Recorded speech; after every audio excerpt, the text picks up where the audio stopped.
क्या ये सब एक ये भी ना इंटरिम हुकूमत है, इस वक्त निगरा हुकूमत है, वो अपील की तरफ जाना चाहेगी, वो कहेगी कि यार इलेक्शंस कराते हैं, जो नई हुकूमत आएगी वो अपील पर जाए, या वो लेजिस्लेशन कर ले क्योंकि उस वक्त तक पार्लियामेंट भी आ जाएगी?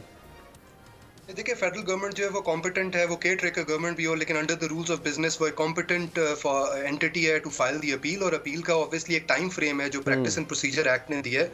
तो डेफिनेटली जो है वो जी वो जो प्रोसीजर एंड प्रैक्टिस एक्ट में 14 डेज का टाइम पीरियड है। तो देखें, इंपॉर्टेंट बात देखिए, आज इंपॉर्टेंट बात यह है कि हम एक साइकिल के अंदर मूव अराउंड कर रहे हैं। 1967 से ये कानून है, सुप्रीम कोर्ट या हायर कोर्ट्स कभी इसको अपहोल्ड कर लेती हैं, कभी इसके खिलाफ डिस्पराजिंग रिमार्क्स पास कर देती हैं। इंपॉर्टेंट बात यह है कि आप लॉ को पॉलिटिक्स से आइसोलेट नहीं कर सकते।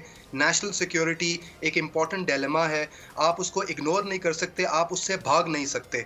आप अमेरिका की एग्जांपल्स देते हैं तो अमेरिका की ऑर्डिनरी कोर्ट्स पाकिस्तान की ऑर्डिनरी कोर्ट्स की तरह फंक्शन नहीं करती, जहां पे बेल आपको 2 दिन में मिल जाए, उसके बाद आप मुल्क से फरार हो जाए, एब्सकॉन्डर बन जाए और बाहर जाकर पाकिस्तान फौज के खिलाफ बातें करें या दारों के खिलाफ बातें करें। देखिए, इंपॉर्टेंट बात यह भी है कि एक ऐसी जजमेंट या एक ऐसा ऑर्डर या एक ऐसा एग्जीक्यूटिव एक्शन जो इम्प्लीमेंट ना हो पाए, जिसके प्रैक्टिकल सीरियस कॉन्सिक्वेंसेज होंगे फ्यूचर में, ऐसी जजमेंट का कोई फ़ायदा नहीं होगा। क्योंकि आपने एक ऐसा इशू अराइज कर दिया है कि एक सिविलियंस हैं जो आपकी नेशनल सिक्योरिटी का पार्ट हैं, आपने उनको एक इम्यूनिटी दे दी है from the whole ambit of the military court and military trials.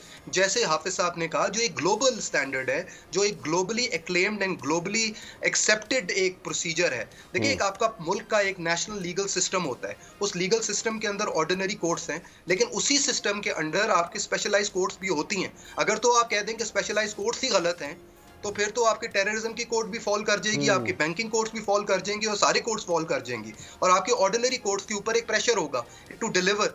लेकिन पिछले 50 साल से तो ऑर्डिनरी कोर्ट्स डिलीवर नहीं कर पाई, इसी वजह से आपने स्पेशलाइज्ड कोर्ट्स हो गई, बैंकिंग कोर्ट्स हो गई, ये इंसदाद दहशतगर्दी की अदालतें हो गई, ये सारी स्पेशल कोर्ट्स के अंदर ही आ रही है ना।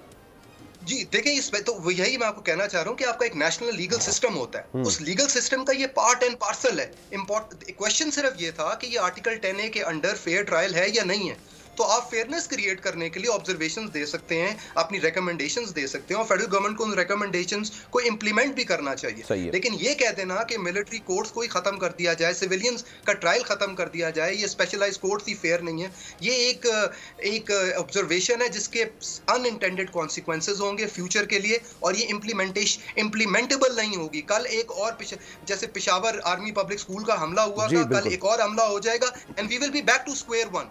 तो इस साइकिल में भागने से बेहतर है कि आप रियलिटी को एक्सेप्ट कर लें कि नेशनल सिक्योरिटी आपका डिलेमा है, आपने उसको लेकर चलना है, और मिलिट्री कोड 67 से ऑपरेट करनी है। आपने 100-200 हज़ार लोगों को तो सिविलियंस को प्रोसिक्यूट कर लिया, आज आपको याद आ गया कि ये तो कॉन्स्टिट्यूशनल ही नहीं है, ये तो आर्टिकल 10A के ही खिलाफ है।